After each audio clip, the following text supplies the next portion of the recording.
New questions tonight about an Army combat brigade being trained to deal with civil disturbances in the United States. The Posse Comitatus Act of 1878 generally prohibits federal uniformed services from carrying out domestic law enforcement duties, except in cases expressly authorized by the Constitution or an act of Congress. Critics say the brigade's training goes against one of the founding principles of our country, separation of military and civilian government. Luis Schiavone has our report.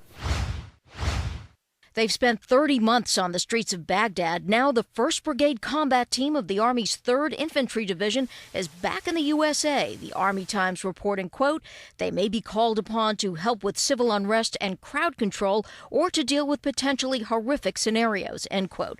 The question arises why? And isn't that what the National Guard does? Infantry brigade is designed to engage an enemy with maximum effective force and destroy it. That's not the sort of thing anybody wants to see in the streets of the United States. Almost 5,000 strong, the brigade is based at Fort Stewart, Georgia, under control of Northern Command, who tells CNN, quote, the primary purpose of this force is to provide help to people in need in the aftermath of a WMD-like event in the homeland, so that were they called to support civil authority, those governors or local state jurisdictions that might need our help, that they would be responsive and capable in the aftermath of an event like this, end quote.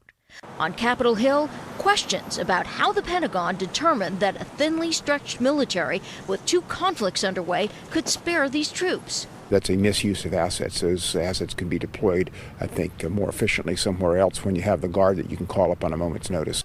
Historically, the posting is unusual. In modern history, Army troops have been used at extraordinary junctures. Under the first President Bush to contain the 1992 riots in Los Angeles, under President Lyndon Johnson in response to Detroit's 1967 riots, and in the grips of a depression by President Herbert Hoover to contain Army veterans demanding their bonuses. All actions, says historian Robert Dallek, undertaken by unpopular presidents on edge about their capacity to lead, to invoke public support for whatever it is they think needs to be done.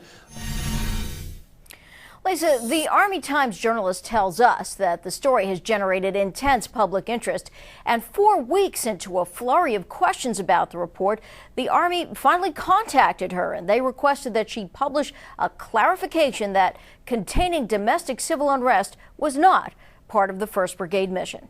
Luis Schiavone, thank you very much for that report.